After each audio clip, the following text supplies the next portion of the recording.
За сайн байцгаана уу, намайг Баянзгэрийн Мөнхтя гэдэг. Би 2010 онд Дорнод дээд сургуулийг Монгол хэл уран зохиолын багш мэргэжлэр төгссөн. Түүнээс хойш 2020 онд сонирхлынхоо дагуу бага ангийн багш мэргэжлэр сурч төгссөн байгаа. Үүнээс хойш боловсролын байгууллагт 11 дахь жилдээ ажиллаж байна.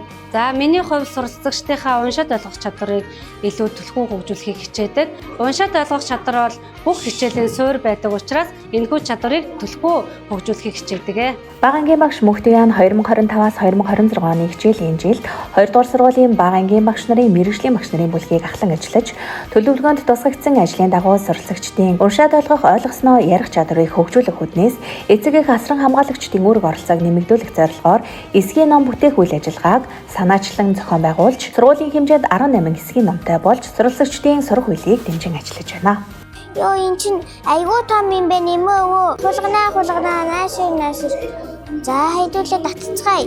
Дати хүчлээ яасан том менжин бэ гэдгсэн чинь менжнэн сүп татаар гараад иржээ. Боловсролын шинжилэлд эцэг эхийн үүрэг оролцоо сэдв эрдэм шинжилгээний уралдаанд сургуулийн хэмжээнд 2 дугаар баригдсан. Удирдан ажиллаж буй мэргэжлийн багш нарын бүлгийн ажил сургуулийн хэмжээнд шалгарч аймаг улсын хэмжээнд туршлагаа түгээн дэлгэрүүлээд байна. 2025-аас 2026 оны хичээлийн жилд зүүн бүсийн цахим контент сургалтад хамрагдаж, орон нутгийн сургагч агшаар бэлтгэгдэн 2026 оны 1-р сарын 24-нд Дорнод аймгийн бага боловсролын багш нарт танхимаар болон цахимаар туршлагаа түгээн дэлгэрүүлсэн. Дорнод аймгийн хэмжээний бага ангийн багш нарын дунд зохион байгуулагддаг эрч хүч эерэг хандлага олон төрөлтэй спортын тэмцээнд даарс төрлөөр багаараа 3 дугаар баригдсан. Бага ангийн багшийн Монгол хэл хичээлийн улсын төрөлсөн олимпиадад аймгийн хэмжээнд 9 дугаар баригдсан амжилт үзүүллээ. 5 ангийн нийт 27 суралцагчдыг үндэсний бичгийн дугуйланд хамруулж 14 үсэг зааж, үдсэн үсгийнхээ хэмжээнд уншиж, бичиж, бүтээл хийх чадварт сурган ажиллаж байна. Бүсийн хэмжээний багш солилцоо үйл ажиллагааны хүрээнд Цагаан Овоо суманд багш солилцоогоор очиж, бүсийн хэмжээнд 2 удаа хичээл зааж, цасан сайжруулалтын ажиллалаа.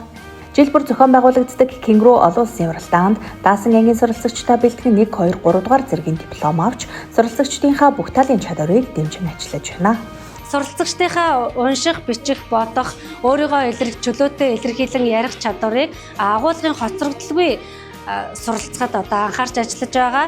Мөн мэргэжлийн багш нарын бүлгээрээ хамтран залуу багшийн хувьд цаашид өөрийгөө хөгжүүлэн ажиллах болно.